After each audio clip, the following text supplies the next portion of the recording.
Hello and welcome. I'm your host, author Ryan M. Oliver, and this is the Mighty Books Podcast.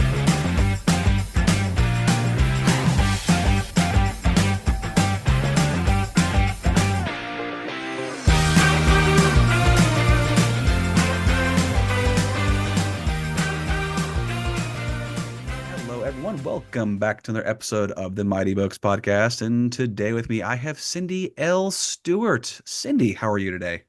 I'm good. Thanks for Good. having me. My pleasure. So today we're here to talk about your book. What is the title of your book? The title of my book is Deadly Yours. Deadly Yours. I like that. What is this? Can you give a quick synopsis of Deadly Yours?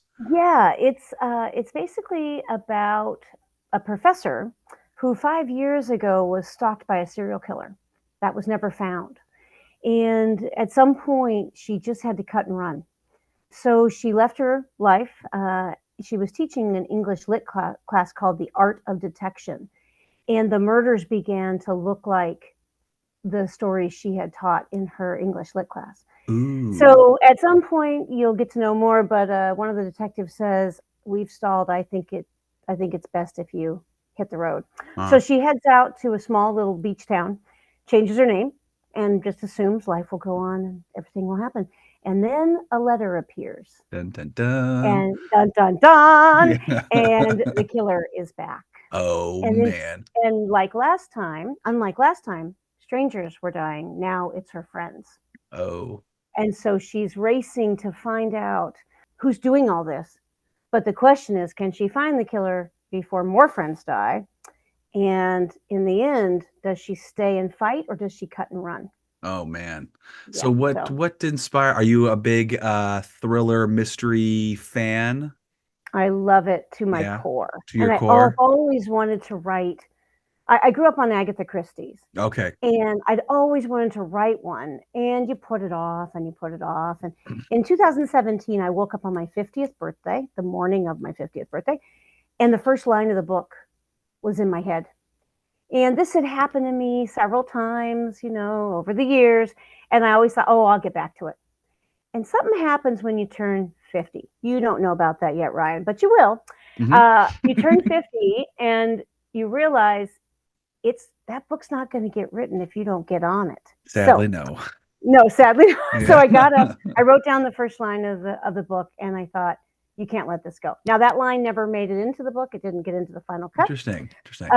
But it started the whole process, and I got Yes. on this idea that there's fewer days ahead of me than behind me, and you got to get this going. Gotta move. I started writing, and then I wrote myself directly into a corner at about 30,000 words. Got stalled. You get a Sawzall and cut the corner out? I would love to have done that, but it took a little help. I Okay. ended up going to, if you're local, there's a great conference called Write in the Harbor. That's every year in Gig Harbor, Washington. And I went there, and I got 15 minutes with an author, and I told her what had happened.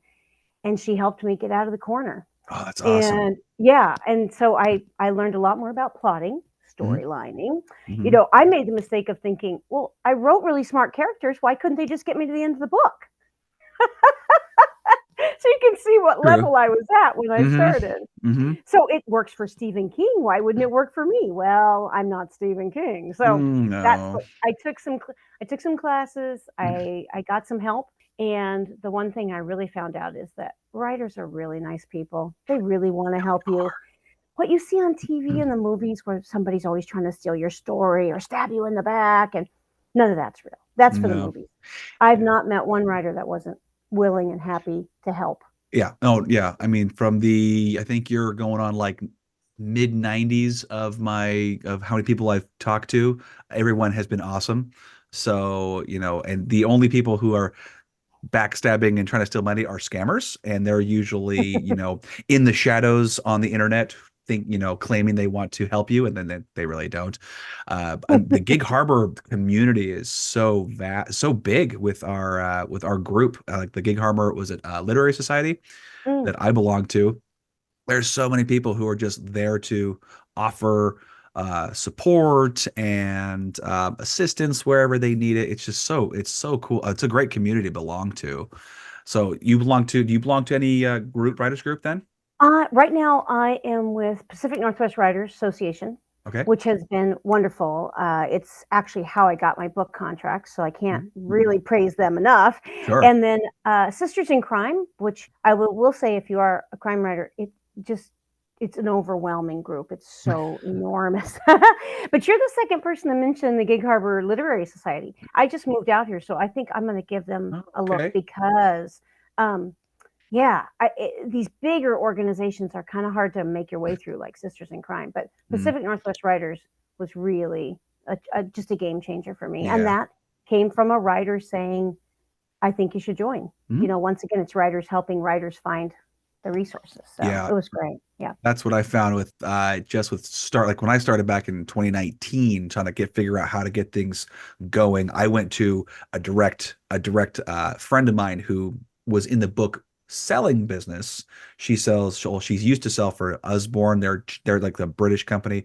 They've changed a different name and I can't remember, but she got me hooked up with various folks who are networking groups, more business, not necessarily writing, but from there it just took off. Found a coach, found editors, found cover designers, found publishers, so many other authors. I mean, it exploded. So I mean, doing having someone to recommend is probably the safest Yeah.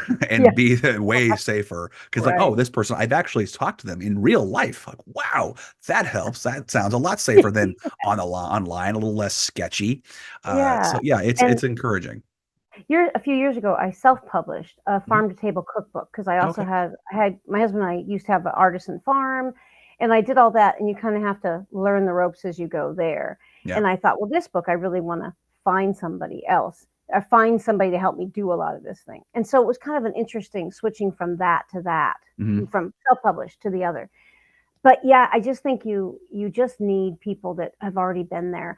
And because of this, I actually now teach every so often, not every term, but at the Pierce College Continuing Ed, I do the journey from idea to manuscript to published book. Ooh, And it's really very just cool. my journey, and then I interviewed about 5 or 6 other writers, and their journeys, and kind of combined it. Really, it's about putting out there, I've made all the mistakes, so here you go. So you Yeah, don't have to, right? right. So this is how you write yourself into a corner at 30,000 words. Here's how you get out, but here's how you avoid it in the first place. Yeah, yeah, yeah. The storyline, the plot points, that kind There's of thing. so much, yeah, there's so much to Yeah. consider when you're writing a book and you don't think about like, Yeah. oh, I'm just gonna write something cool that I enjoy. And Yeah. that's great for a minute.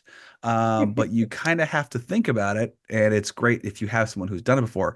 And that's kind of what this is becoming, the podcast is becoming, is kind of a hub of information that you can pull from, you can listen to it and go, all right, well, the guy who's hosting has been doing this, and everyone he's got on has gone through and either Mm. made no mistakes, made some mistakes, I want made to meet all that the person. mistakes. Yeah, yeah.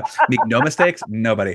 Made very few mistakes, got lucky, Yeah. whatever the case may be. And then they make a lot of recommendations. Hey, check out this person, this person, this person. And I'm hoping people can use it as a resource to go, Mm. well, this author mentioned this publisher or this editor. I want to go to that person.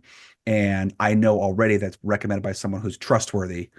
Right. That's kind of what I want Right. this to, the hub of safe information that you can go to and always Right. go back to. That and good tips and tricks and such too. I think also too, I also can't recommend your own critique group enough either. Mm, yeah. Just a group of people you get together with, just as regular as you can. Yeah. But it means you've got to have some pages done, which Hmm. is a good motivator for great procrastinators like myself. But it's also a great time to find holes in your story or Right. that sort of thing. And you want to make sure these are people that you trust, that are going to give you um, constructive advice, not criticize you. I mean, you have to find the right people. You do. And yeah, and they don't all, I'm in a critique group right now. We started out with all mystery writers. Oh, And okay. now we have a romance writer. And I thought, well, Ooh. maybe that would change it. But really, a good story is a good story. It doesn't really Yeah. matter. No. It might be a little more difficult if you were writing fiction and you got into a group of people writing Nonfiction. biographies. Yes. That would That is not probably be a difference. good fit. But I just find that it really does help. And then they see something. Hmm. Like in the beginning, I really was, I don't know if you'd say intimidated, but I didn't feel real strong in dialogue. Yeah. And working with it over time, now it's one of my favorite things to write where I just I dreaded it. I And keep hearing now, that. well, it's like I get to go have a conversation with all my characters. And Yeah. I enjoy that part even more than now I find myself, well, you better throw in a narrative paragraph in here somewhere. I have the Because same this is just problem. going to Yeah. be a book of a bunch of conversations instead of, And sometimes that's okay. I mean, you just had to give a small blurb because when I first started writing back when I was a teenager, I thought it was all had to be, all this amazing, word salad, flowery, crazy about the scenery and setting and blah, blah, blah, blah, blah. It's great. Don't get me wrong. I love good detailed stuff. But like for instance, Cormac McCarthy, he wrote The Road and a variety of different books, and he is incredible with setting the scene. However, I found myself thinking about what I had to do that day, like go to the grocery store and Oh, the amount of laundry I had to get done and the kids I had to put, stuff I had to go do versus people who have good dialogue. I'm hooked. You get mm, me good dialogue. You got someone who's snarky, like our mutual friend. It's black. yeah, Susie Black, and it was just that kind of stuff is just, oh well, this is hilarious. I got to get Yeah, on this. I want to right. see, or if it's an intense scene with Hmm. someone interacting, I'd rather have that over having too much detail about the scene. The scene matters, but the intricate details less as much. I want to know about the character. The characters push the story, not the scene. The Right, scenery doesn't push the story. The characters push the story. So right. to me, that is 100% true. So I've started getting more into the dialogue as much as possible, with, of course, adding in scenery versus scenery Right, adding in dialogue. right. That's also a lot easier to write, I feel like. It's more fun.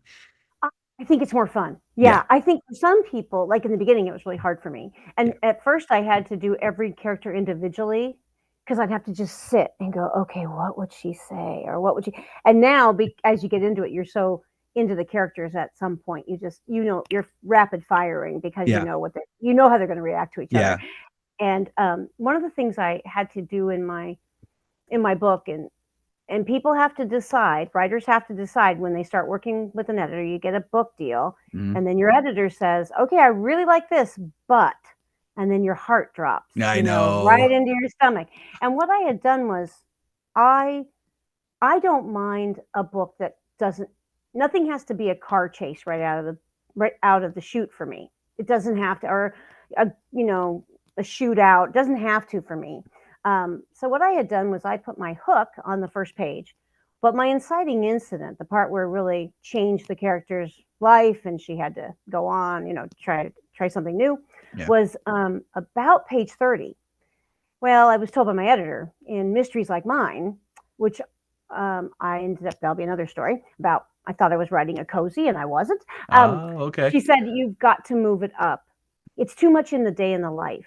So I have my former professor, and in her little town, she works part time as a research consultant for other writers. Okay.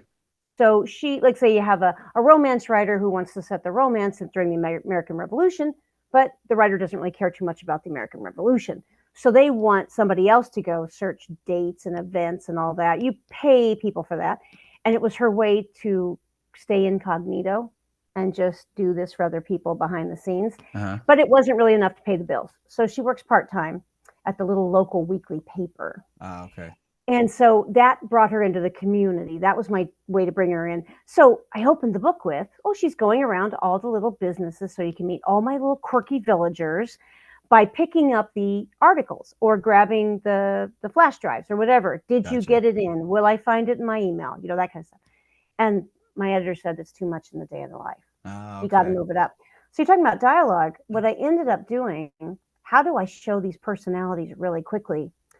I ended up with my hook being on page 1, my inciting incident being on page 10, and my cliffhanger on page 12. Oh, By interesting. doing it, I use texting. Mhm. Oh, So okay. that is kind of that subgroup of dialogue in a way. And Yeah. I thought, well, let's swing for that. Let's try it. So I did that instead. So you can really show somebody's personality pretty quickly in a text that's, raunchy, or a text that's, hey, are you okay? You're missing. I suppose she's supposed to meet for a drink. She didn't show up. Hey, what's going on? I tried to show their personalities in texting, and my editor loved it. So I'm like, okay, I got to Interesting. remember that's a nice tool. That It is a can great be tool. as useful as dialogue Yeah, well, in yeah. telling you who someone is. Yeah, because you kind of get thrown in the middle of a conversation and you can almost, I mean, I think we're so attuned to texting nowadays. You're going to interpret tone. Hmm. I feel like a little better. You see that bubble, and then you have like the three dots, the question mark, maybe even an emoji or something. Like, oh, okay, this person's nurturing, caring. This is someone, a loved one who likes this person, is concerned, or this person is a little domineering and has things that they need them to get done. Maybe it's a boss or something. Who knows? So you can make all these snap judgments and assumptions. The reader can, and that's kind of what you want, because it means Right. that you're not having to do all the work. The reader's doing some of the work for you. Well, and one of the things I have is I have what Sam got dropped into in this little town is she ends up in this group of book clubbers. And so at the local bookstore, she meets the owner, and she has a book club. And I thought it was a great way to bring basically her support group together by making them book clubbers. And so one of the book clubbers, I used to work in nurseries and garden centers for years and years. So I made somebody a little garden center owner right there in my little town. And Meg is the no filter, Meg Hadley is the no filter, tell it like it is character, because Nice. that's the person who can just cut to the chase, right? Yeah. So, as an example of the texting, my main character has not shown up. They don't know what's going on, and so they're all texting, "Hey, are you okay?" Well, Meg's text is, "Hey, where are you? Are you getting laid? Send pics." I don't really have to tell you much more about Meg in that one No, moment. no, No, no. So she's someone she's you can the have a good time and yeah, chat with, yeah, and she'll make yeah. all the jokes. And That's she's the great. one who will abbreviate everything, where someone else, they're all over 50. So some of them will type every word out. One of them mixes it up. Meg's is like a alphabet soup of abbreviations. So, I think that it was a nice way to do it. And it just kind of came to me. I went, well, how am I going to introduce these people if I can't go around and introduce these people? And I Right. thought that, yeah. So sometimes editors really make you think more creatively Uh-huh. instead of going, oh, dang, what am I going to do? And the other thing that happened with my book, and this is why the next book I'm writing is a fantasy, like your genre. Ooh. I had a magical character in my mystery, because I basically threw everything I loved into this mystery. I love beach town mysteries. I love bodies everywhere, detectives. I love profilers, quirky villagers. And then in the end, I hope for a good story. When you Yeah, write it, you hope. But I love a little magic in there. sure. And the idea was that I was going to basically give you little clues to this character and then develop her in book two, with my high hopes that somebody would want a second book, right? And the editor came back and she said, this character's just not working. Right. And Darn. we won't, I know. Well, she said, I hadn't signed a contract yet. Yeah. And she said, I'm sorry, but if she stays, we can't offer you a book contract. We just don't Oh. think it fits. But she goes, but it's totally up to you. This is your story, which I thought was very nice. It's your choice. But Yeah. here's the carrot. Dangle, dangle, dangle. Here's Uh-huh. the book contract. So I moped around for 3 days like I just lost my best friend. I mean, it was like, oh my gosh, because I really liked her. And she's the one that pestered me all the time in my dreams. Hmm. She was always coming up with new ideas for the book. I mean, Yeah. I know people talk about that and they go, hoo hoo, writer's Uh, crazy, but it happens. a little bit. So We're all a little crazy. I It's okay. got rid of I got rid of her, and I had to admit, I hated to admit it to my editor, but up on my big whiteboard, because I still use a whiteboard, Sure. it said, her name was Glow, and it said, does Glow need her own story? Yeah. And so I'd kind of answered my own question. I mean, the editor and I together, and that little post-it note had been on the board for almost a year. Wow. And I'm like, okay, damn it, she was right. So I took her out. And for a while there, I was depressed about it and all that. But it's like, when somebody's offering you what you've always wanted, you take it. Yeah, yeah. You might have to make Yeah. some compromises, I mean, some people might concessions. go, "Oh, she sold out." No, well, maybe I did, but hey, at 50, life's short. You I got to keep would moving. I wouldn't call that a sellout though. That's they have a lot of experience in that Yeah, market. yeah. And if it's not going to fall well with readers, then you're just not going to get readers. And I mean, you have to go between your creative process and what the story, the crux of the story, and then the soul of the story, and what you're willing to, concede with or concession with. I said my husband said the best thing. What's He it? said, "You self-published your first book, and you said I'll never do that again." He said, "You sent this to a professional. Yeah, It's your first rodeo. It's not hers. pretty much. So Yeah. maybe." And I went, "Well, damn it, he's right too." Darn logic. So I did it. Dang it. Stupid logic. Oh, I Oh, hate it when people are right. yeah, I get that. Well, you know what? I love when editors make those kind of suggestions because that happened with mine. I had my first book threw out there, and my editor was like, "This is great, this is great, this is great. However, I have a problem with this. It's not clear on." It was like the relationship between mine's got, magical creatures and you got people that live kind of side by side together. Like, I don't Mhm, understand like the relationship, how this works. And I was like, okay. And I'm trying to like, how do I bridge, these two islands that apparently need some physical structure in between of them? Like, how do I do this? So I sat and thought for a couple hours and I was like, I have an idea. A lot of times when you can't really explain something, what do we do when, as like, for explaining things to kids? Well, we have little like nursery rhymes and stories, or we have like little kid stories. So I thought mm, about a like a father telling a story to his son, like Beauty and the Beast or something like that. Long mhm, time ago, land far away kind of situation, mhm, and it's going to be around a campfire. That's how he's going to mm. explain the origin of this relationship. Like, Oh, great. let's just do this because they don't really know. It's just way far in the past. They don't really know. They don't have like, television to documentaries to tell them this. So Mm. I wrote this story in like, I don't know, a couple hours, fixed it up, sent it to my editor. He was like, this is perfect. So thank you. That really helped out. And then what was crazier is once I had done this, I'm like, God damn, that actually pushed me forward. Like that laid the rest of the foundation for the whole story and gave me more stuff for backstories on one of my main characters. So like if he hadn't done that, it would have been significantly less powerful, or at least the world building would not have been able to be done as well. It's just remarkable at, like you said, you went through that kind of grieving process. Oh, Oh oh, my no, heart is breaking for my my character. spleen, and then you I started know. to fix it. So if it wasn't for that, you wouldn't have improved it, and then you might not have done your own story for Glow, your fantasy characters. Right, which allowed me to start her. She's over 1,000 years old, so Oh shoot, I could start her anywhere in time. anywhere And in now time. I'm not bound to current present day. I can start her story whenever I want to. That's So in a way, it, exciting. it did free it up. It did kind of do that for me. So That's kind of yes, you cool. have to say that's the way this works. So, Yeah, and I'm one of those research dark, yeah.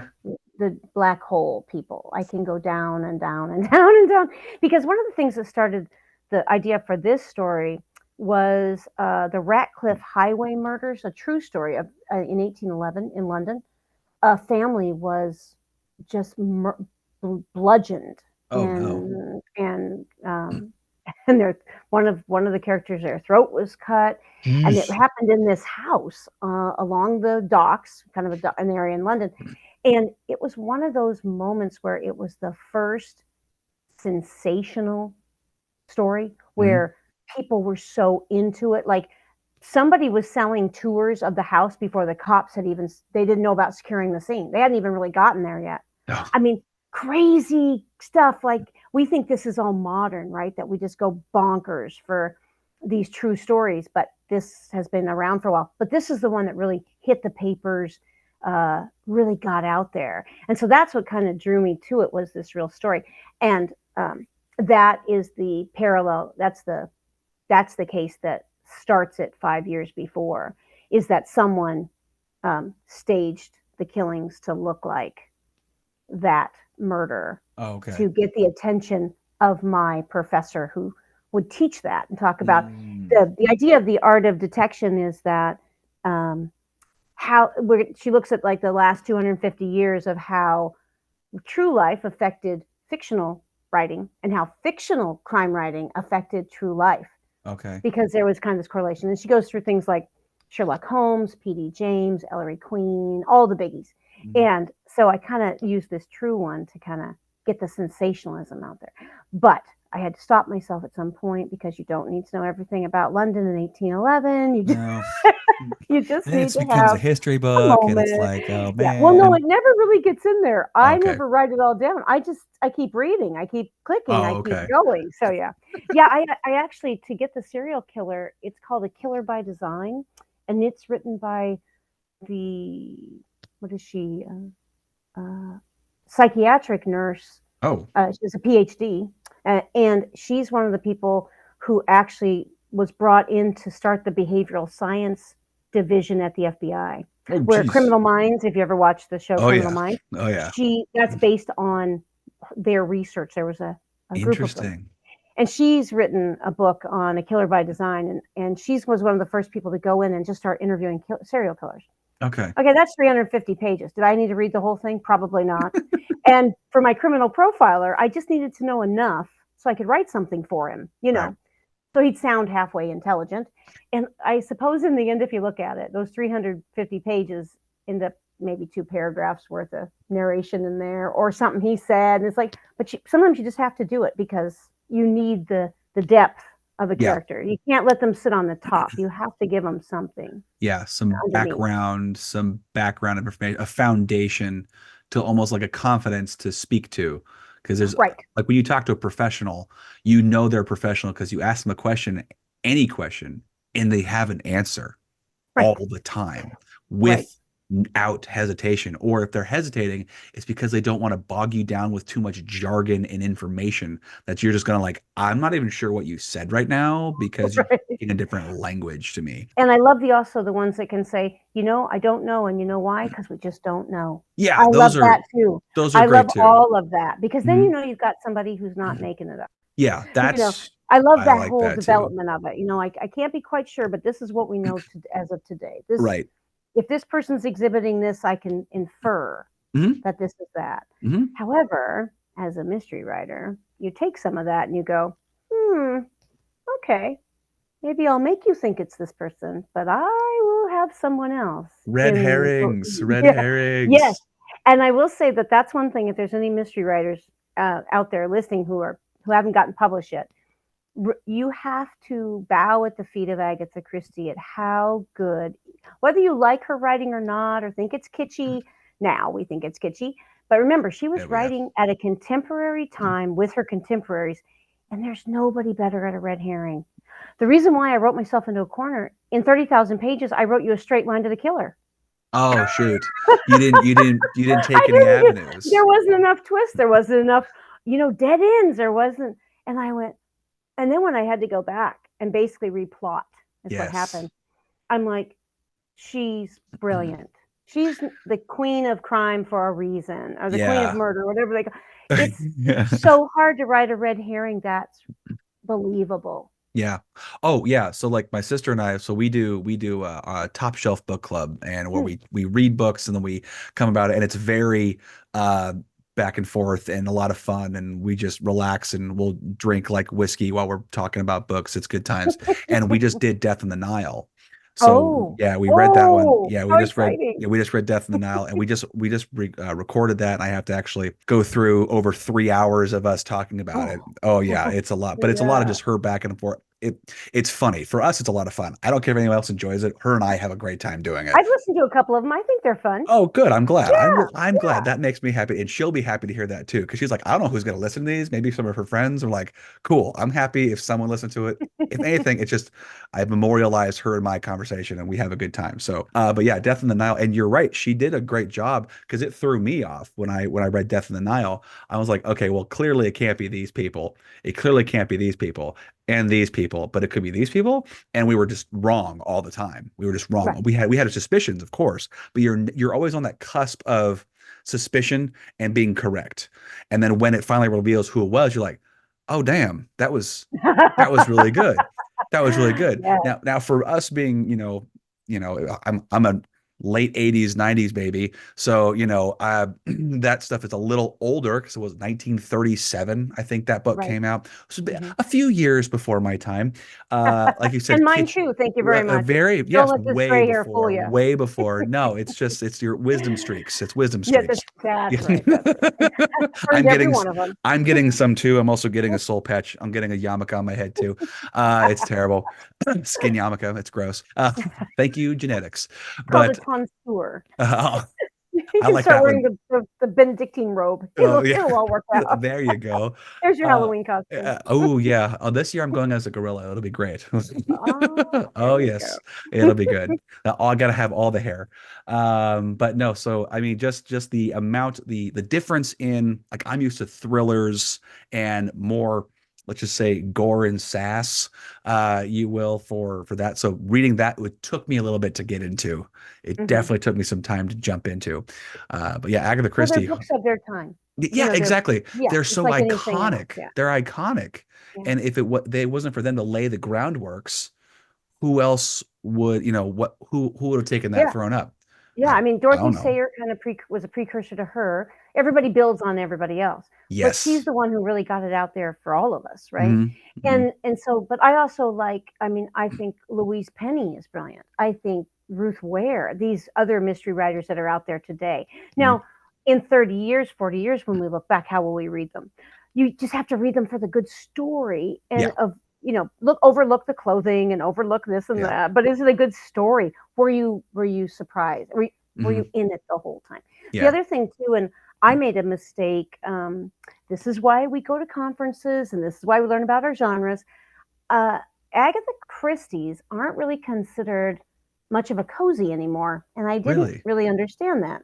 Well, I thought I cozies guess not. were her. Yeah. She was a classic, right? Yeah. Well, cozies today, according to the agents I sat down in front of, Hmm. hoping that they would take pity on me and read my manuscript. This was at the PNWA conference. Um, I called, when I did my pitch, I called it a cozy with a smack because I had those other elements in it. There's Yeah. kind of this, this is the suspense, and then I do have kind of a big confrontation at the end that's a little violent, and Hmm. and and when I was going through it, she said, "No, no, no. What you have is a traditional mystery." Oh, okay. And I said, "Oh, okay." She said, "No." And so what cozies are the things like, at least what one agent told me. Think of like the macaroon murders, and there's a recipe, or think about those kinds of things. And I thought they were their own subgenre. So Hmm. see, you learn as you Yeah, go. you do. So my word count was really low. Like my book only comes in at about 56, 57,000 words. And all the agents said, no, no, you got to get up to at least 70, 75 before we could do anything with it. Really? Really. And so I just kind of got lucky. There was a space open, and I happened to know the person. I was volunteering for the pitches, and I said, hey, I see this 4:30 spots open with this publisher. Can I just go pitch? I thought, well, it's just give me some more practice, and who knows. And they don't require you to have this particular publisher didn't require me to have an agent. And they said, no, we're fine. We even do at the publishing house 45,000 words or less. They do ebook only. And Oh, then really? 45 and above, they do a print option with an print. They do both. Interesting. And so they were fine with that. They go, no, you tell a story until you get to the end. We don't care. They don't I like love books over that. 100,000 though, Oh, okay. because they're so expensive for a Hmm. small house. They're expensive. Hmm. So I came in at 56, and the one thing that I got, I was very lucky. I don't know if you know Robert Degoni. He's a Northwest writer. He's done the Tracy Crosswhite series, and his books have Okay. been turned into movie TV. Oh, cool. I took a chance. I had met him at a conference, and everybody said what a nice guy Bob was.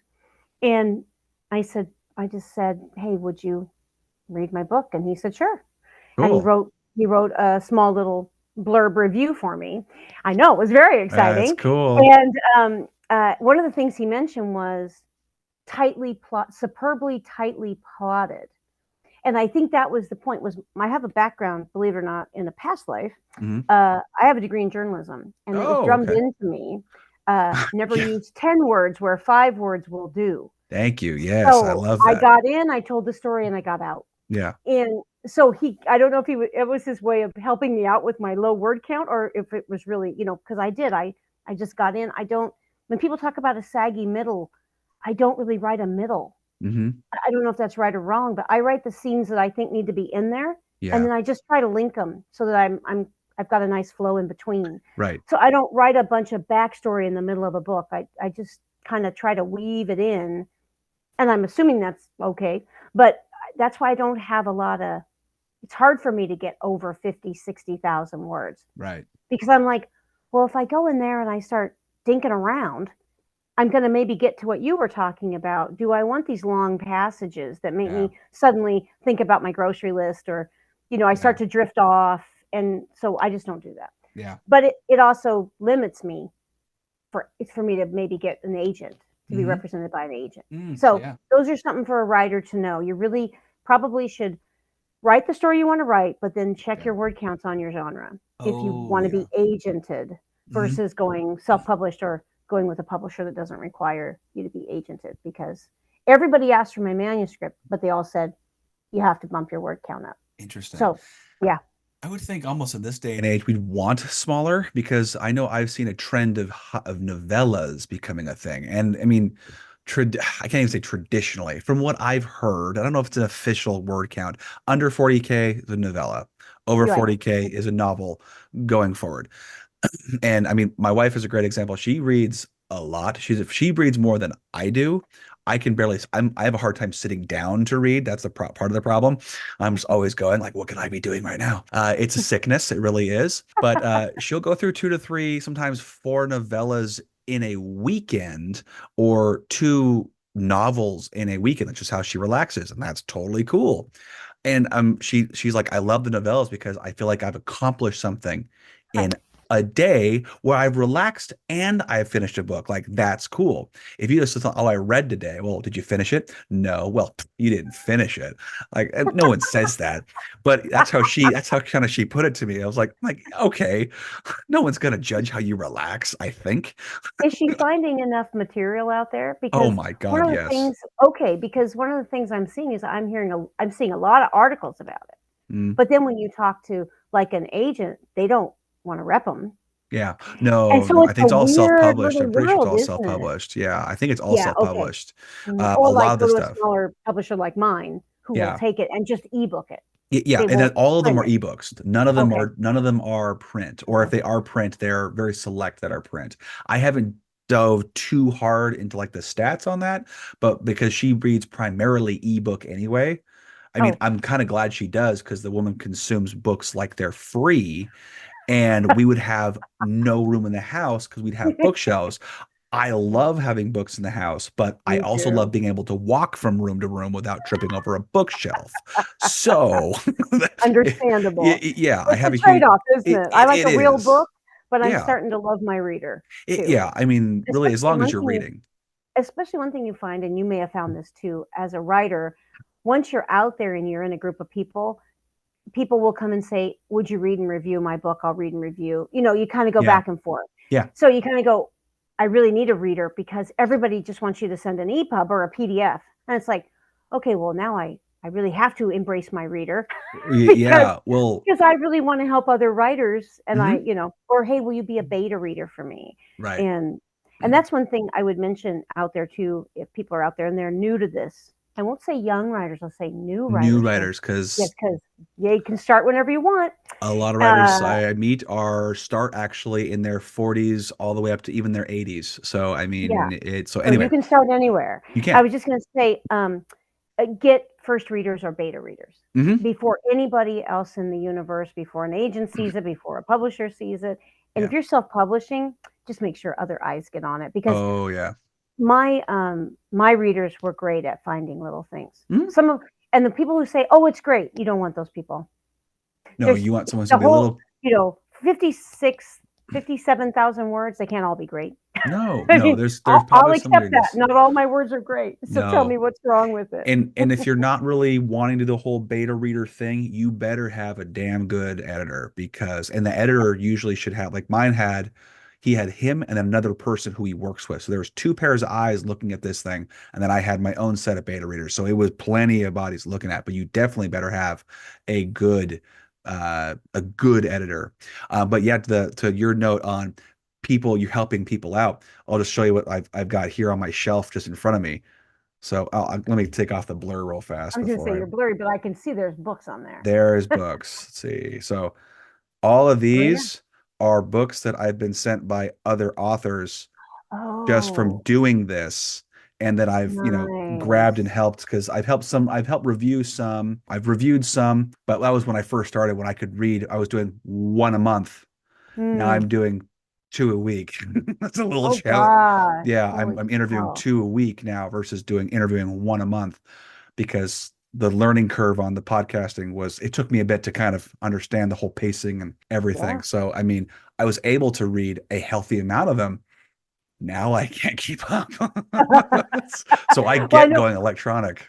I know. I think I sent you an EPUB version of my book. I said, I'm assuming you don't Yeah, read everybody's book, but if I you have a little free time, yeah, I'd love to be able to just like read but I get it. everything all the It's too time. much. It's just so hard. Like I'll honestly, I'll read usually the first two chapters sometimes. Like it's like, oh, I have a spare moment. Holy crap. And I'll take it and I'll look through like, oh, I like the flow of this. The characters are cool. This is very well, like the cliffhanger on that. I would love to return to that. And then either I never do, or I do like years in the future. It's just how kind of how pick up that task later, and go with it. It's a thing. So you were a naturalist on I the was. North Oregon coast. So you lived, you said early before we started, you said you were from the Eastern Washington, right? We would call it Central Washington, but Central that's because Washington. you're a West Sider and you think everything over the pass is East. Absolutely. And I even went to Central Washington University, which is Oh, okay. funny. See, so I I grew went up to in the Lower Ebird. Yakima Valley. Oh, So okay. you, So we were yep, probably Papua what? Wapato area, that kind of Yeah. thing. Yeah, Okay.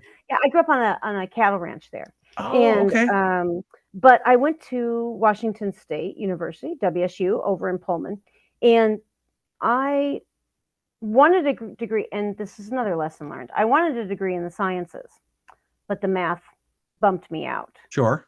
My That own happens. fault. I should have gotten a tutor, all this stuff.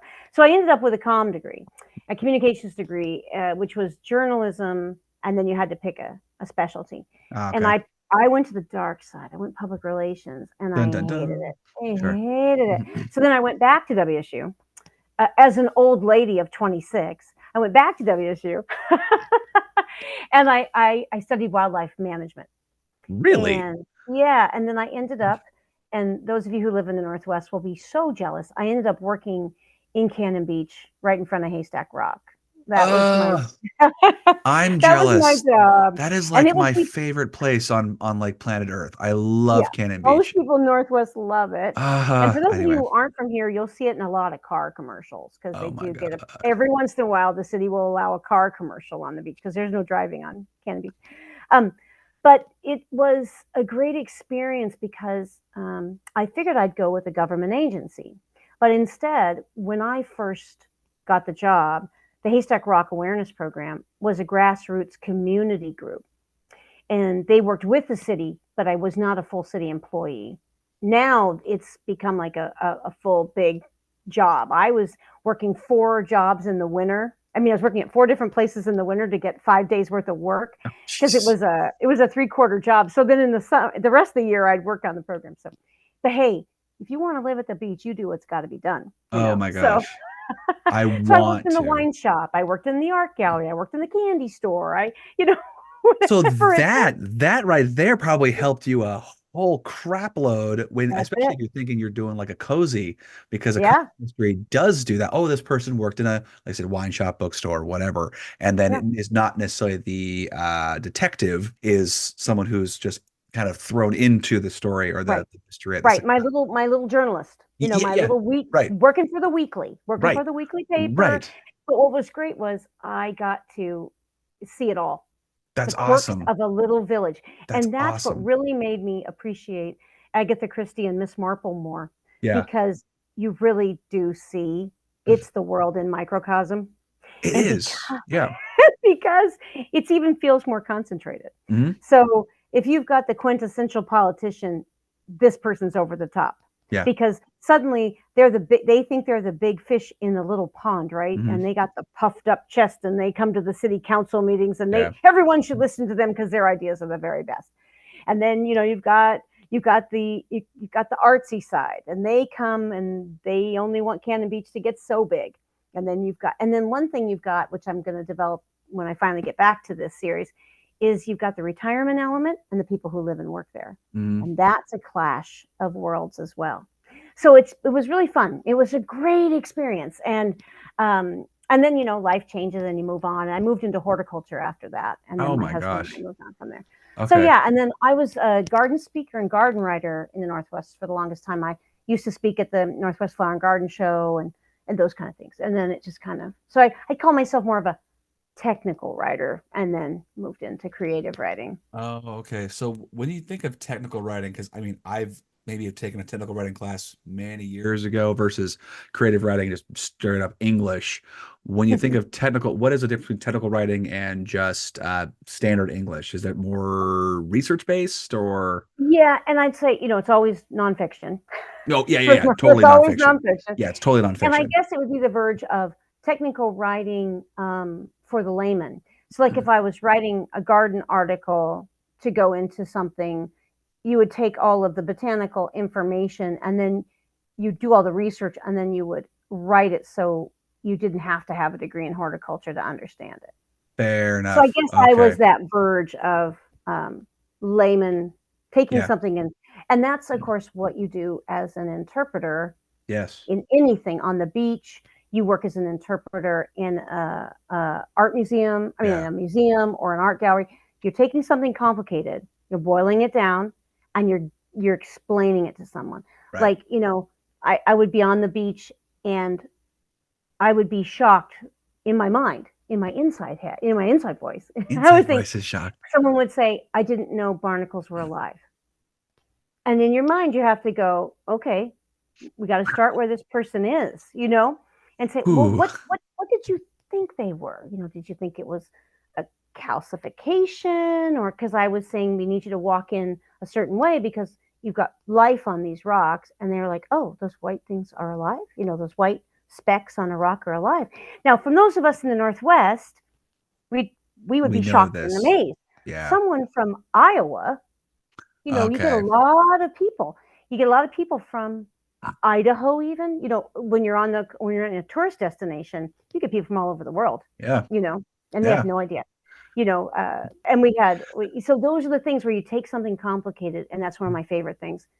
You may know a whole bunch about it, like the book about the Yeah. serial killers. You Yeah. boil it down into a way people would understand it, and Right. then you explain it. Yeah. And then what I love, and because as an interpreter, you're basically an educator, it's the light bulb aha moment where you see their eyes light up, and you're like, oh, and Yeah. I'm like, they got it. They got That's my this. favorite. Yeah, They got it. Yeah, this now they makes a get lot it. of sense. Well, Yeah. that probably helps you a ton with all that experience, with the journalist experience, with the time down in Oregon, being naturalist. That definitely will give you all the experience. So going forward, you are writing a second I am writing a novel. second book. Okay. But what I did was, because my magical character won't leave me alone. It's Yes. her story. So it's Okay. basically, I'm not doing a second one in the Samantha series, which Okay. breaks all the rules as far as the energy you need on your books, and Sure. you should have 5 ready in the series right after you're done with the first one. But I want to write what I want to write and where my energy is. And That's what I that's would where the say. fantasy is coming from. And Yeah. that this one is kind of what you were talking about. It's a meeting of the worlds. Mhm. There's an unseen world and the world of humans, and Cool. they aren't really seeing what's happening behind the sines about I what's like it. happening. And Yeah. so it's kind of this idea that the way I kind of, in my mind, I have it started, you know, when the universe formed, it held itself in balance with the Mhm. light and the dark Mhm. and everything. And I mention all the different parts of the world. It's kind of the way I've set up I said, and the tension held. You Mhm. need the dark to balance the light, and the tension held. And then I said something like in my prologue, it was like, and then humans stood up and started to walk on 2 Uh, feet. Kind of like, oh, well, that's and the they monkey wrench messed that got everything up. everything up. So it's what happens when the tension's broken between I'm not saying good and Interesting. evil. I'm saying just light and dark Yeah. because A spectrum. everything has a counterbalance to each Yes. other. Yes. Good, not so good, or Yeah. whatever you want to call it. Good, But even light, dark. Yeah. well, yeah. So there's generosity and there's greed and Yeah. there's this and there's that. And so, what happens when you slide, The or spectrum even that that, way. or that little tension in the middle just gets broken? Yeah. You Kind know, of sounds like a veil across the worlds almost. You know what I mean? Just right? And then my character is the one who was once human, and now she travels the two worlds. interesting. Yeah, I always love that That's dynamic kind of where I'm there. going. Yeah, Very cool. Yeah, I think yeah. that'd be cool because if you can, I mean, actually, Stephen King did stuff like that with his books. If you've ever read the Dark Tower series, which is gigantic, it's like only 8 books that are like 4 inches wide each. It took me a year to get through them all. It was Oh just my gosh, nuts. Yeah, it was pre-podcasting years, so there's that. you had time. I Well, had I had some time. at least Yeah, 15 minutes, I extra I at 15 minutes least a three month. or 4 minutes to get through a half a page or so. It's I got through it. But what was cool is if you have read some of the other stuff, he puts his old books and his old series, actually scatters them, sprinkles them in to the entire Dark Tower. It's kind of like his magnum opus, really. I mean, it's Oh, just a yeah. huge. He is even in the books. It's Oh, kind of, oh, it's crazy. It's just nuts. It is so big and it wow. works really well, but it's so complicated. I'm Oh, not a horror fan, so I don't always go to his books, but I know he doesn't just write that. no. But his books are kind of like if you ever saw the Friends episode where Joey got scared in The Shining and he puts it in the freezer. Oh, I love, my wife and I love Friends. We actually will Okay, watch it so when he like, gets scared and the book gets too scary, he locks it in the freezer. yes, Okay, so that's when I think about Stephen King. I'm thinking that book's never coming out of the freezer for me. I'm never gonna do. I loved The Shining. The Shining was actually, Well, I had now never I could read. read it. I think when it came out, it would just scared the bejeebies out of me. What's so funny is like he can be pretty gory at times, but mostly he's just really good at tension. He's really good Yeah. at tension and anticipation. He's Well, then super there's good the at Green Mile, suspension. and then I'm like, okay, well now you've just thrown the genre up Oh like yeah, like he's a so bunch of blocks. dynamic. You just knocked it over. Yeah. So it sounds like Dark Tower isn't necessarily horror. It's just a it really good it has epic. elements of horror. It's definitely an epic. Well, that's what I like is I'm not gonna be I love fantasy, but I am leaning towards different genres because of just my interest. When you think about people in general, they're not just one layer. They're multiple Hmm. layers. And Sure. you think of your life, we have a work side, a professional side, we have a love life side, a family side, we have an interest, a hobby side, we have you maybe your interests range from outdoors to indoors to this and that. Why not branch out into the different genres or bring them kind of together? And so a lot of the stuff I'm getting into is kind of like mix and match a little bit. And I, like you said, I'm with you. I'm going to write what I want to write. Hmm. And if people pick up on it, sweet. If they don't, I had fun doing it and I enjoy it. So That's when you kind of talk, where I'm at. so when you talk about having an editor, you're self-published, but you use an editor to make Oh yeah. sure that you're Oh yeah. self-published. Oh yeah. Yes. Oh, okay. I didn't know. Yeah. I didn't know if Yeah, you no, had that's that. You fine. don't. Yeah. So Yeah, you're I did that. self-published, but you make sure you have all the steps before it goes out to the world. Oh, Yeah. that's really So, smart. So I look at mine as maybe it's not a true penny dreadful in a mhm, way. I don't know if that makes any sense to you. The old-fashioned serials yes. where you used to do an installment. Hmm. I'd like my story to do that. I Hmm. think it would be more interesting as an installment. And Hmm. I think if I'm going to do that, the only way to do that is either to get hooked up through a mystery fantasy magazine Oh, okay. or to do it myself. So Yeah. I don't know where it's going, but I don't want to think about that while I'm writing it. I just want No. to do it Yep. because my first story of this one kind of wraps itself up once again. Oh, Although okay. I didn't write into a corner, but it wrapped itself up at about 30,000 words. And I'm Hmm. like, well, that's going to be one of those that be ebook only or Yeah. printed in a magazine of some sort. So I've been kind of looking at that. I think that if you're doing this for the sheer joy of it, then why not just do what you want? Because certainly not to squash anybody's dreams here, but it's not like you sell A butt ton of thousands bucks. and thousands of books when you first start You really out. don't. You really have it has to be a So labor of love. It really does. It's something that yeah, you just do on the cuff, like on days off. What am I doing? I'm sitting down and I'm thinking of idea. I'm not thinking of ideas. They're coming to me and I'm writing them down and I fleshing them can't get them out. out fast enough. Yeah, I am. I'm thinking about trying to pick one. That's what I'm trying to do. It's just there's so much. And being self-published is great because I am not. subservient to like, hey, you have a deadline. Like, well, I don't Mhm. have time for a deadline because I had to take 3 weeks off to, fix this on my house, or my kids are sick, or I'm sick, or I've Or got work holiday. holiday, or my work is just stupid and I can barely, I'm getting no sleep. So that kind of relieves that. But I think you and I are talking about the procrastination side. Without a deadline pushing you to get in that chair and to write, it can be very easy to kind of slough off things for a long period of time. So Hmm. I kind of fell into that a little bit with, well, I've got things to do. I've got other things to do. I've got other things to do. Tomorrow, tomorrow, tomorrow. Tomorrow became too long. And so now I'm kind of getting back in that motion of move, you idiot, go faster.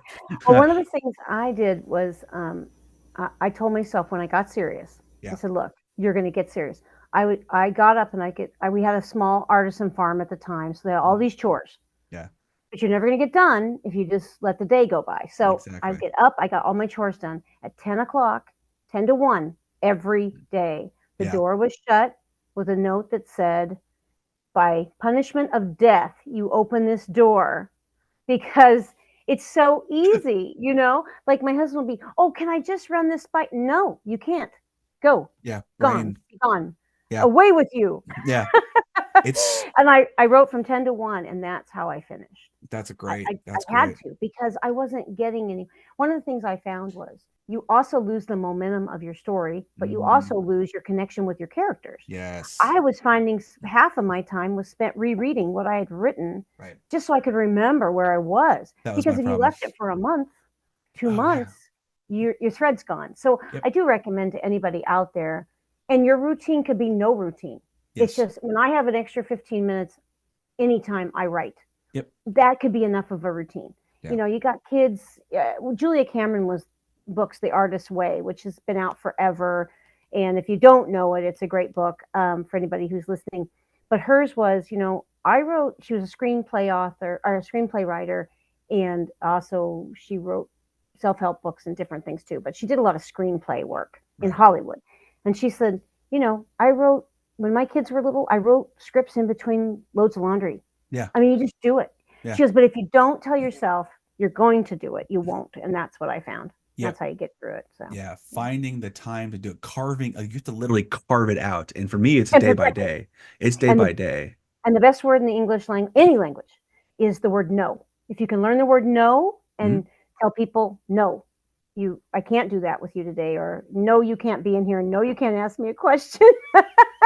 If you can learn that, you'll protect your time. And I Yeah. think that's how I really got finished, Yeah. And because there wasn't any other way I could figure it out. So no. instead of since I'm a great procrastinator, if I say I'm going to sit and do this at this time to this time, then it makes me do it. Yes, you're giving yourself, you're kind of making an obligation. You're making it physically like known to the universe. I'm speaking this now. This is my scheduled appointment for me to do XYZ. That's what I've had to do for the podcast. That's what I've had to do for the writing. That's what I do for my editing. I Mm-hmm. had to do that and organize it. So A, I didn't go above and beyond too much for one side, and Oh, then right. which would slack something else because you can't get more time. It just No, doesn't work. You can't get no, more time. That was no. my problem. I was doing too much of one thing. I was doing a lot of logistics, scheduling, editing for the podcast, which took a lot of time away from my creative process for writing stories. And so I had to take a step back, go, where am I spending my time? I'm spending my time basically being a secretary, and that's not cool. I have things I need to be, I want to talk to like people like you, and I want to write Mm-hmm. my stories. So how do I negate that? I got my calendar figured out, got automatic emails figured out. That killed, like, seriously, that gave me like 10 hours a week of Oh, just logistics. Like, well, there holy you crap. go. And it was insane. So doing that, scheduling myself, you are only allowed to do 3 hours of editing on a Sunday. That's it. No more editing beyond that because Which I would means just, you'll get it done I'll get it in those done. 3 hours. I will get it Yeah, done in those 3 hours you'll be and more motivated. so. I'll be motivated to Also, get too, done. it also takes away this idea that you have to wait for inspiration, Yeah. which is Yes. another myth out there. Is Yes. you have to trust that every time you show up at the page, something's going to happen. And the old adage, you can't edit a blank page. Yep. So even bad writing is good because you Yes. can edit something. Hmm. I also met an author, believe it or not, she's a contracted author with Harlequin. She writes 4 novels a year. That's She's got impressive. every 12 weeks. And she works full Wow. time. And you want to talk about using your time wisely. Hmm. She only writes Friday afternoon, Saturday, and Sunday. And in Wow. 12 weeks, she's got a book ready Wow. for her edit. And Wow. she's now on, she's 20 years, 21 years into it. And she's on her 74th book. Oh my God. I That's don't even remarkable. understand. Now, see that I can't wrap my head around. No, But she they're said, just once you get into it, and she had two kids and they're now in college. But she said, that was still going like you, going to soccer, hmm. going to the play, going Yeah. to, all that stuff. But the way she works, she always had Friday afternoon off. She teaches communications at a local college. Okay. So Friday afternoon, she'd come home, right? Saturday, Sunday. So, Wow. like you said, you can do a lot in 10 hours if you set aside if you get the 10 hours back. You Yeah, know what I exactly. mean? If Yeah, you crazy. carve that time out, and it's sometimes find the right routine. For me, I found that like I used to write to music, and then I found that writing to music was actually a detriment because the lyrics would kill me. Okay, now I'm doing music without lyrics. I'm just doing like, classical. I would literally listen to the Mhm. classics and just sit there and do that. Then I found that the classical was throwing me off too because, oh, that's a cool tune. Oh, that's a cool tune. And I would take me away because I have a squirrel brain like that. And so I have found that listening to literally nature sounds, putting earbuds in, it's just the wind blowing, thunder and lightning, rain. That doesn't make, because we live in Washington, for Christ's sake. How much rain do we hear all the time? I go to sleep to that in a heartbeat, so I can focus like crazy if I put in some thunder and lightning and storms. Oh, this is fine. And as soon as I do that, my brain goes, now it's time to work. And then I'll work for, usually it's just until I can't think of anything else to do. I'm like, okay, I've ended on a good note. I feel energized. I'm a little tired. All right, let's take a break, come back. And that might have been a 500-word session or it might have been a 2,000-word session. It Mhm, just mhm. depends on where I was at in the story. So I found that for me works great. It's almost, I can't really do a word or a time limit. It's just kind of like, where's your energy? How much energy you got today? This much? Okay, you completed it. Move on to something else, start tomorrow. And that seems to be Right. working really well for me, but everyone's different. Everyone's different. Yeah. I just recently moved in the last couple of years to a little island in the South, Puget Sound, Yeah. and I call it living in a treehouse. I live in a Nice. treehouse. It looks like a Nice. treehouse, and I can't face my desk toward the window because Uh, somebody said, "Oh, you could put your desk right there." I said, "No, I could spend all day looking at a Douglas red squirrel. I could spend all day watching the deer go by. No, I'm like you. That's literally a squirrel. Squirrel." yeah. Yeah. Excitement. So I Right. can't do it. And I No. got away from music too. I can't. It's just got to Yeah. be quiet It's got to be and either quiet or that, or a background noise a of some sort. background noise. Like Yeah. I White don't noise, mind if something. my husband's moving around and doing all that kind of stuff, Yeah. but I can't do the music thing. No, no. It, No, it's, it's kind of funny because how that works. It just changes yeah, over time. yeah. And I think you also find what you can get done. Like you said, you don't have a word count. One person I'd recommend if anybody ever has a chance to see him speak about writing is Walter Mosley. Hmm. He wrote Devil in the Blue Dress, Hmm. the Easy Rawling mystery series, Okay. but he writes everything, sci-fi, all of it, and I love it. he spent years to get published. And he's a civil rights activist. He's all these things, but when he talks about writing, you will feel so inspired. And what he does is he gets up every morning. He's a morning writer, and he goes, "I read 1,000 words." Yeah. And it normally takes me about 3 hours. He said, and then you know what? I've got 21 hours the rest of the day to go about my life and Yeah. let my brain think about my writing. And Process. so some writers would say, well, that's not writing full time. But for him, Yes, it he's is. he's diligent about it. He goes, I don't take off Christmas. I don't take off New Year's. Yeah. It's every single day. Because Yeah. then maybe the way you put it, maybe if I've had a heavy night the night before, I might not be up at 6. But if I'm Yeah. up at 9, I'm writing my 1,000 words. And I thought, Yes. that's how you get to a book. Yeah. That, That's how that you get does. there. Yeah. I Especially actually, if you've been trying to do something, set something for yourself. Yeah. right. Yeah. I've used to have a 100 word per day Mm. quota for myself, but I found that was not big enough. That wasn't ambitious enough. And so recently I said, okay, 500 words is great. That's about a three Good. quarters, half a page. So that is wonderful. And I usually, my average is generally around 800. So Yeah. give or take, just because you can't just stop at 500. That's weird. And it ranges from like three to eight is kind of where I kind of gauge it. Yeah, And I found for me, I love the idea of writing every day, but for some reason I get to the point where I'm just been working so much, and I sit down and go, I don't even want to sit down right now. Like this is just not what I want to do. I have no desire. So I found that if I take one day where I literally click off my brain, I have to force myself. Like I put my phone in the other room. I tell my wife to hide the phone. I was like, let's go watch something just utterly stupid or something I can really get engrossed in from a, just from an entertainment spectrum. And that lets me, my well gets filled back up. And then the yeah, next day, Sunday, I am on it. It is so awesome. I come back and I kill 1,000 words. I do so much editing. I mark it. I do basically it's a day I'm working, but I feel so much rejuvenated because I've taken that time to recover. I agree. That's I can't write every day. I can't no, do it. And no. I'm almost always, I am a lazy Sunday. I'm committed to a lazy Sunday. Yeah, I just like lazy Sundays. yeah. I like staying in my PJs until 11. I do the Mhm. whole Oh thing. yeah, So that's my day. What's funny is some of those days by like 4 or 5 in the afternoon, I go, oh, I have an idea. And I go upstairs to my office and I'll just start typing. I'll be like, you weren't going to do anything today. But yeah, because I gave my brain a break, yeah. it, Exactly.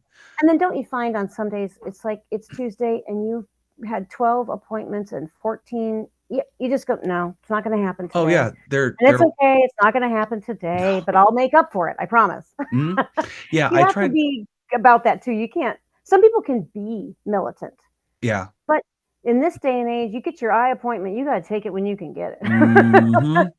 Yeah, Whatever it is, and the there's and dentist, there's whatever. no kidding, and I'm even trying to be diligent about my health too, because like I used to have Hmm. a very active job. Then over the last 5 years, 4 years, I've gone from a very active job to slowly less active. I teach now, so I stand a lot.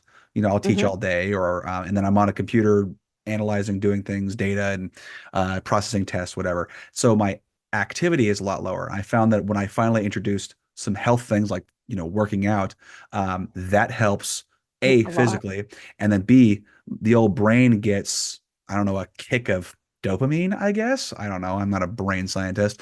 I can maybe write one later, but that's going to take a Yeah. lot of effort. Play one on Uh, TV. yeah, yeah. It just, and that I find doing that, I'm getting a little better at getting into the rhythm of doing a task for, for an hour or so, half hour, 45 minutes, and that's enough to progress the story.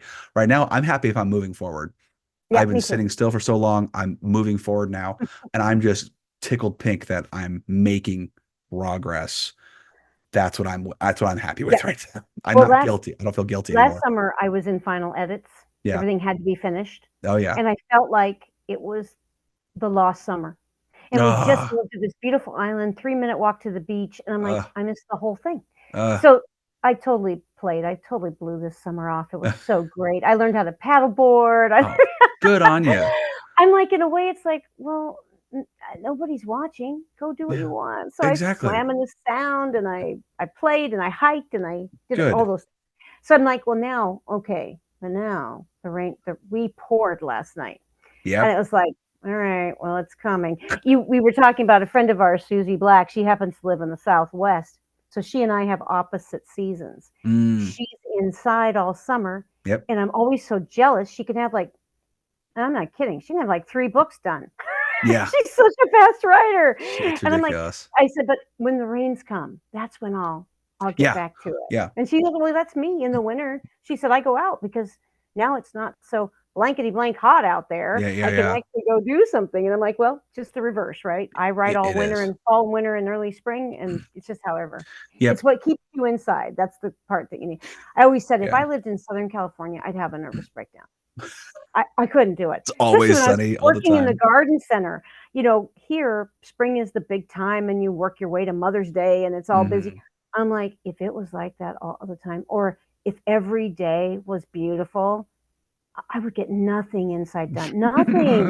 I would truly have a nervous breakdown. I wouldn't be able to do it. I would probably be a nighttime writer at that point. So is Yeah, what I would be probably. because I was a nighttime writer. I kind of still am. Again, it just really depends. In the morning on Sundays, I'm usually energized and right in the morning.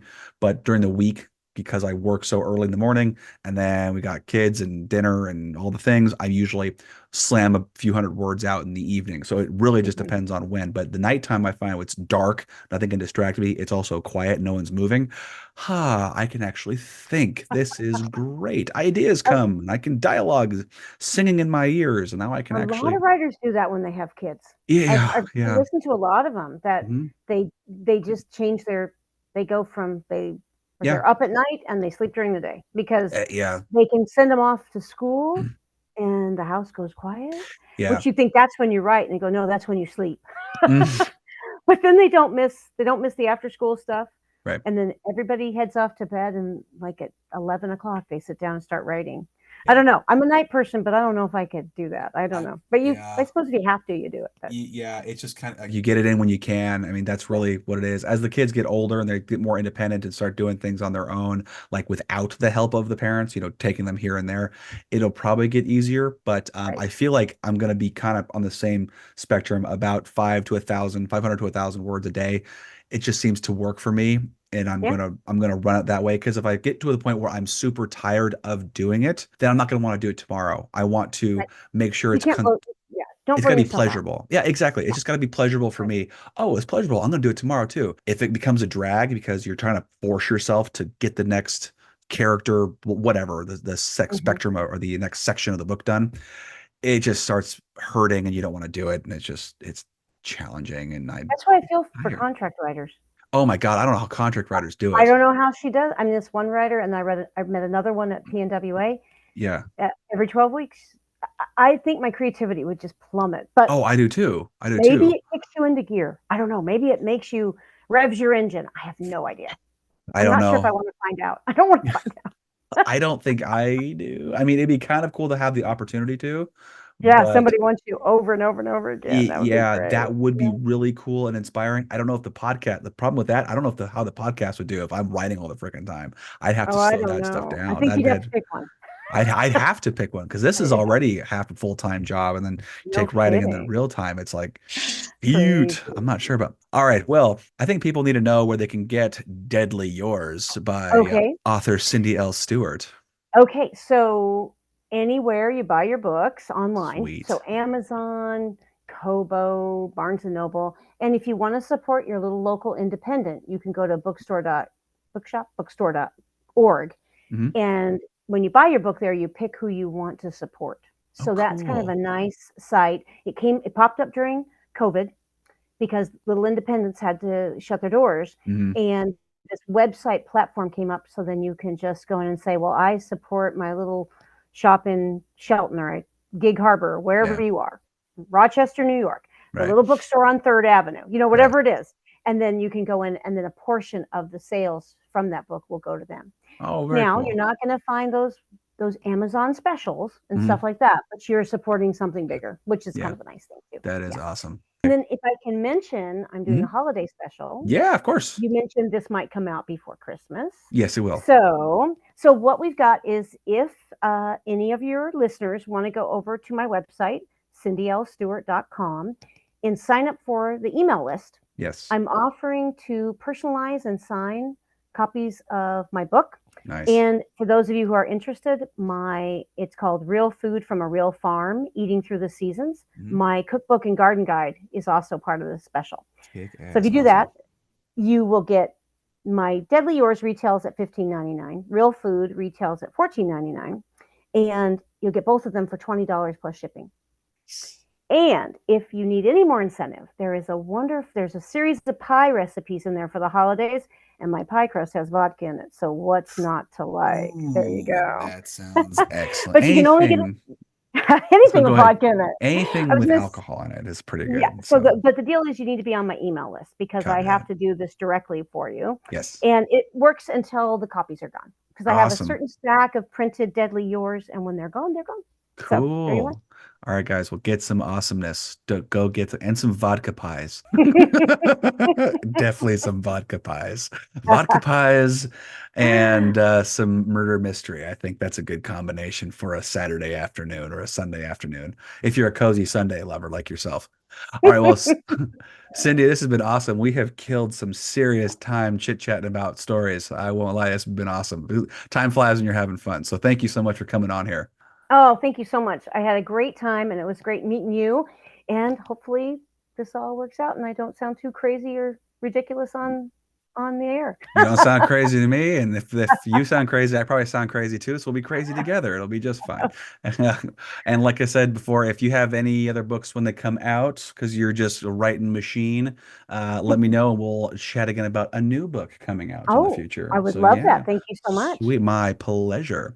So all right, guys, I hope you really enjoyed this conversation. Go support Cyndi L. Stewart in buying her Deadly Yours book, and then look out for some fabulous fantasy in the future. So that looks like it's going to be a good time. I'm looking forward to seeing where you end up with all the fantasy adventure because I mean that's kind of what I do too. So it'd be really I'm neat to curious to know where I'll end up too. yeah, yeah, oh yeah, I'm sure you are. All right, guys, have a great rest of your day, and as always, stay mighty and keep reading.